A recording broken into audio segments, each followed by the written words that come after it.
You're watching Just Press Record on the Cultish Creative YouTube channel. This is a special Oh Snap, Guess What I Saw episode where I bring back one favorite guest just to see if they can figure out why I need to talk to them about this clip. So who's here with me today? The ace of authentic self-basing, the I saw the sign of personalized life design, and lest I leave him with one too many outdated 90s pop references, my own personal alchemist, consistently turning 50-cent pieces into actual gold. He's been patiently waiting for 2025 to explode on. Justin Castelli. Say hello, Justin. Matt, you're the greatest when it comes to these. It's so amazing. And I don't know if I'm fan favorite. I hope I'm one of your favorites, so I will take that as a return. I told you, you're basically you're my good luck guinea pig for stuff like this. So I had this idea. It's like, I got to get Justin to do it first because I hit Justin up every time I have a new idea to see if it feels right. So if you're watching this, it means it felt right. So here's what we're doing. I got this clip. I wrote on the back of the card why I wanted Justin to watch this clip with me so we could talk about it. So we're going to see if you can guess. It's Sean Delaney and Mark McCartney. They came on for an episode and we're going to get into that. But first, little Where Are They Now segment. Justin, we had a great chat. Me, you, and Adam Bruderly. I still cannot believe that you guys had no clue who each other were before you met on the show. Where are you guys now? I see you commenting back and forth on social media and stuff. You guys friendly? What's happening?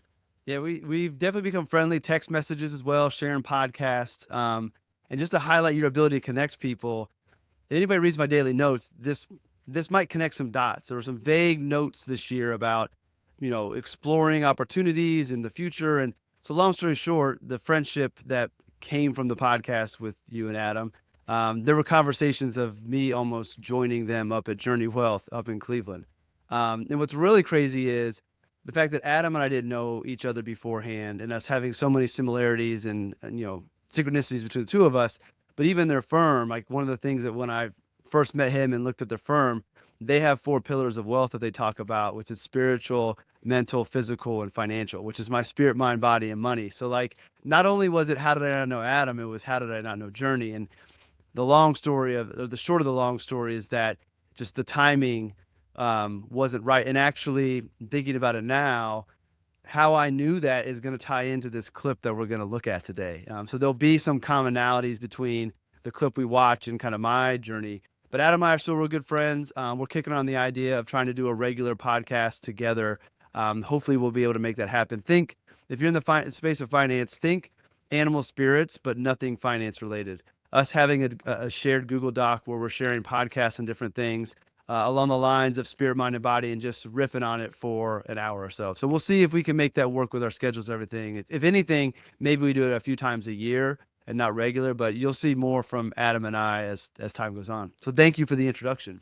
The world needs more Adam and Justin. I am in full support of this. I love that. Look at that. Almost making business deals on one of the first episodes. I'll take that as my endorsement any day of the week. And hey, this is the whole reminder, play more with your network. This is the greatest thing ever, to just bring people together and see what happens. All right, let's get into this. We got this clip. We're going to see if you at home or Justin can figure out why I wanted to play this clip. This again comes from Mark McCartney, Sean Delaney. This is Mark's story of this little lightning bolt moment that he had, this internal scratchiness that said, hey, that giant pay increase, this life-changing money, I think you should say no. Producer Jack, roll the clip. Sometimes that energy, Sean, I don't know about you, but comes for me without words, but just with almost like a very clear action from it. Like Matt mentioned, I left finance the day or the weekend before I was leaving it. I was supposed to start a new job with a 40% pay increase. And so I told people, I'm doing this job. I've been offered this thing, probably, fluffing my own feathers a bit.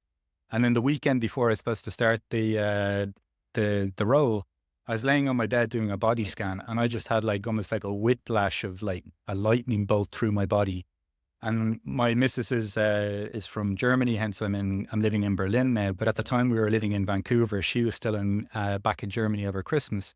I simply picked up the phone after I had that experience and I said, there's no way I can do this. And she goes, cool, where are we off to? I said, I don't know. Maria says Peru is good. And then that was it. This idea of classifying where you are in the process, like Sean said, looking back on my decisions, I probably never would have made half of them if I knew how long the process was actually going to take. But there's a trust in, I think, in doing things that resonate with your own truth, that even irrespective of outcome, when you start to live life more from that perspective, life itself ends up being the reward. Like, there's not a place to get to or to go to, because right now I'm making whatever vibration I'm supposed to. I'm moving through this world in whatever way I sense I'm supposed to, if you know what I mean. And that, once again, is not really something you can put words on. Like, it's just it's a really strongly felt experience. So yeah, I can see, Matt, why you put us together here. Many things I'm just like nodding in agreement. All right, Justin, your gut. You play that clip. Where's your brain go? I gotta know. The first thing it picks up on is just his ability to tap into his intuition, like listening to his body. His body was telling him this is not right. When so many of us would go with our mind of the money and the new opportunity, and maybe it's a promotion. So the ability to not only feel, but then recognize it, but then follow it. And I teased this beforehand, but that's exactly what happened with the conversations with Adam's firm. Like, it wasn't a huge pay increase, but everything that I could have wanted was in front of me from a professional opportunity. Place for RLS Wealth to go. My clients could come with me. They would be in good shape. Support to help work with them. A desire to have me create content, working with people that I really like. The numbers were what I asked them to be. Everything on paper was like, you do this. But my heart told me it wasn't right. My heart told me that being a free agent, if you will, maintaining my independence was the right path for me. And I had confirmations from the universe kind of confirm that. And ultimately, I listened to my heart. When my head was telling me one thing, my heart was telling me another. I listened to my heart. So that's what immediately I thought about, was his ability to feel it, recognize it, and then follow it. A lot of people can feel it. Maybe they recognize it, but trusting intuition on that big of a jump, a lot of people don't go with it. How much of it was it for you? So in this conversation, both Sean and Mark keep coming back to this idea of scratchiness and this idea of like, you just feel that little friction. But then in this clip, Mark describes it as a lightning bolt. I'm curious, because I've basically, since we recorded this conversation, this has just burrowed into my brain. And I'm on this lightning bolt scratchiness continuum constantly with how stuff feels. With the Journey Wealth stuff, did you get the lightning bolt, or was it just the scratchiness and all the little clues picking up? It definitely, I wouldn't say it was a lightning bolt, but maybe there was a lightning bolt-ish moment. So not to make this podcast episode about my story, but it ties into this. So like, This is what's about. I could be really quick. So anybody who follows me knows the bald eagle is my spirit animal and shows itself to me as a guide. And so the whole time of conversations of getting excited and exploring, I wasn't looking for any bald eagles to be shown, but I didn't see any. And within a week and a half of beginning to contemplate and think about independence as the right path for me, there were 3 bald eagle moments. And the third one is what I would say is the lightning bolt moment, if you will. I'm driving up to Michigan State. It's fall break. Leo's with me. I'm going to speak at Michigan State to a couple finance classes. I'm listening to The Alchemist, which is a very important book for me. I've never listened to it before. So as I'm listening to it, like, my energy is really, really high. Leo's back in the back on his phone, not paying attention. But I'm listening to it. I'm really envisioning myself as Santiago, the main character, going on this journey. And the journey happens to be the journey of Journey Wealth. And I'm at the part of the book where it talks about listening to the omens. The desert will give you omens. Follow the omens. And I can't make this up. And I'm pretty sure there's evidence of it on social media somewhere. But as I'm listening to this about the omens, I look out to the left, cornfields. I see a big bird flying out. And it kind of turns a little bit, and I catch maybe what is a white tail, but I wasn't sure. And I say, hey, Leo, look, that might be a bald eagle. I don't know what it was, still to this day that was. But I turn my vision back to straight on the interstate, and I kid you not, a bald eagle flies directly over us, like low enough that I can see its eyes and its beaks. And its beak, not beaks, its beak. And I'm like, this is the third one I've seen in a week and a half. The other ones were both on days I met with my coach and we talked about independence, and later that day I saw it. So it wasn't even like a delay. And I just told myself, so the lightning bolt moment of it was like this third time, very clear, very loud, Santiago, the alchemist, omens at the same time. And I'm just like, if I don't listen to my heart after feeling this way, so feeling the scratchiness you talk about, and then now maybe this lightning bolt moment of the third bald eagle, this clear, if I don't listen to this, one, I'm not going the right direction. And two, I'm the biggest hypocrite because everything that I talk about, I'm not actually living. So I have to go with my heart. And that led to kind of like, well, what I thought was going to be a hard conversation. And it was nothing but a supportive conversation on the other end. So I never thought about it as a lightning bolt moment, but I do think a bald eagle flying that close in that situation might be a light bulb or a lightning bolt. I'm very glad. So first off, get shivers just hearing that story. But I'm also really glad you didn't see the two-headed flying bald eagle. The 2 weeks might have been a little too much even for me on this one. Mark also says in this, life itself ends up being the reward. And this makes me think of you a lot too, because it's the presence of that moment. Like even driving in your car, listening to a beloved book on your way to do something you're excited to do. Life doesn't really get better than the moment that you're having. Like that's the best it can be. On your highest highs and your lowest lows, like the presence in that moment kind of contains everything. And just the way that he says it, that awareness of just being like, oh, no, right now, I got to focus on right now and not worry so much about the future. Definitely let go of the bad stuff in the past or what I need to build on.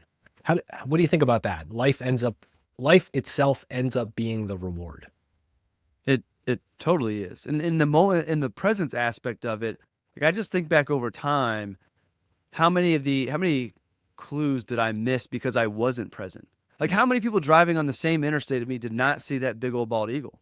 And not that it would have had the same meaning to them as it does for me. It's still a cool experience. Like how many of us are texting while we're driving or daydreaming? Like we're just not really present and we miss out on those things.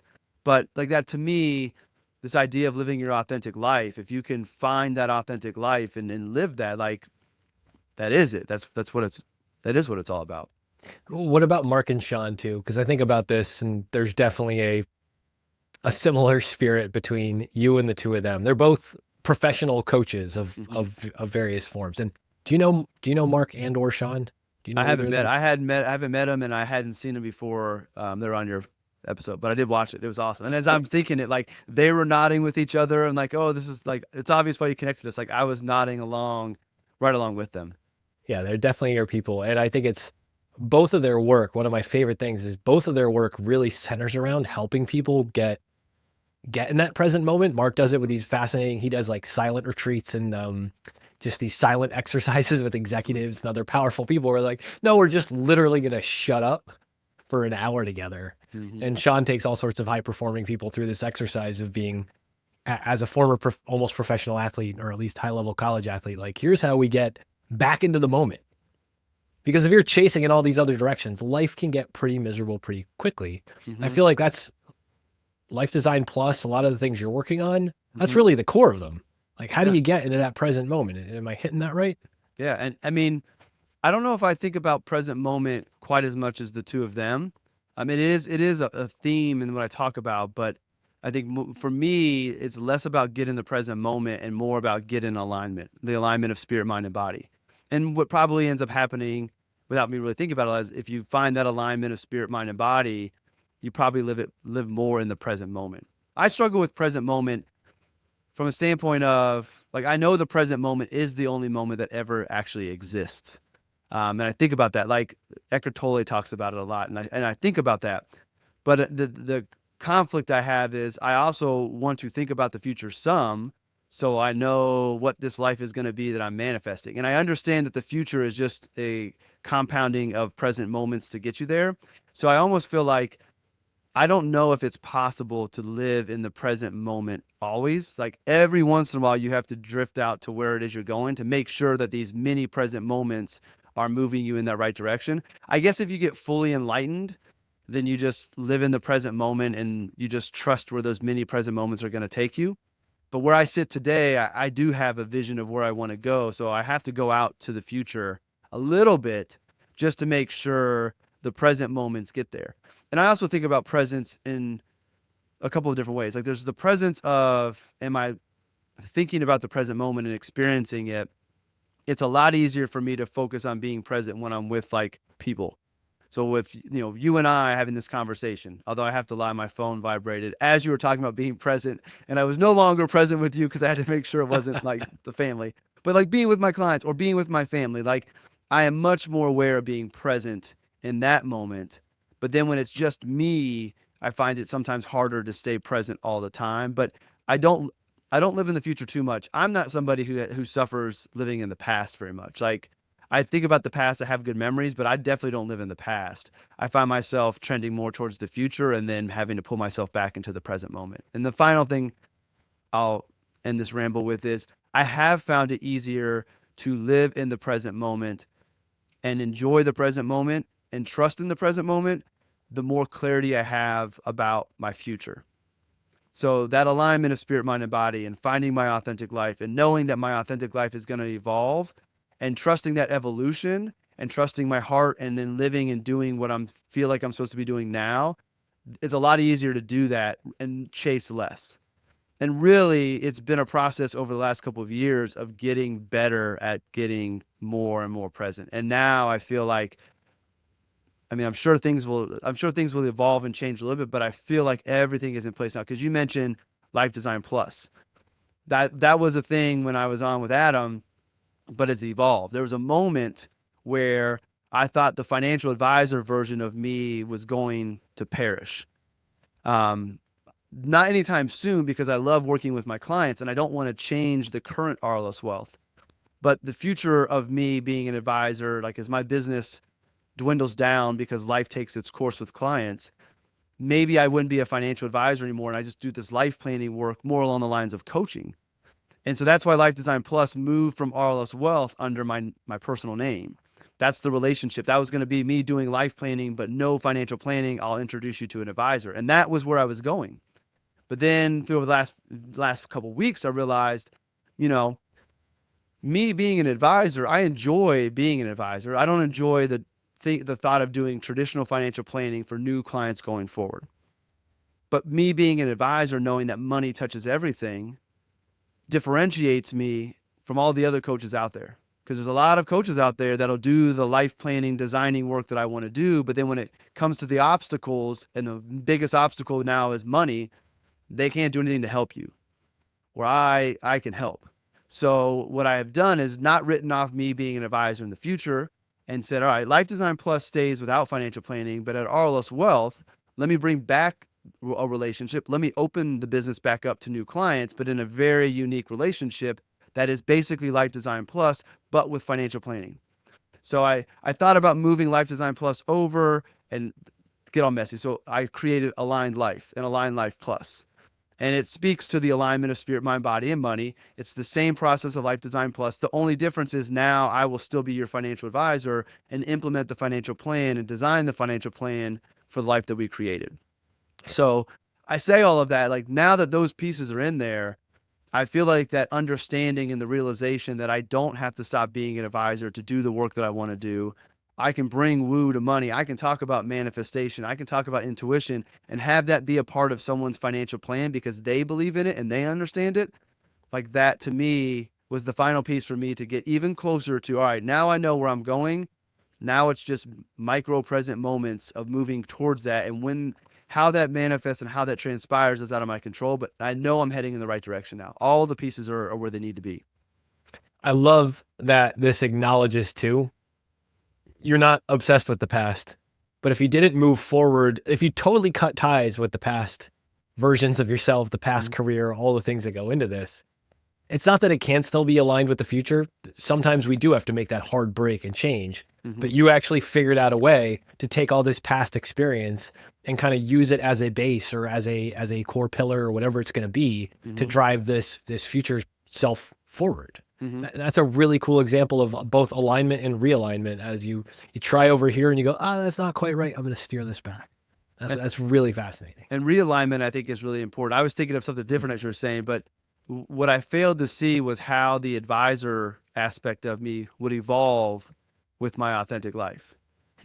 I think I was stuck thinking, okay, me as an advisor is focusing on retirement and investments and the stereotypical goals, which there's nothing wrong with those. And I love the work that I do with my clients and have done.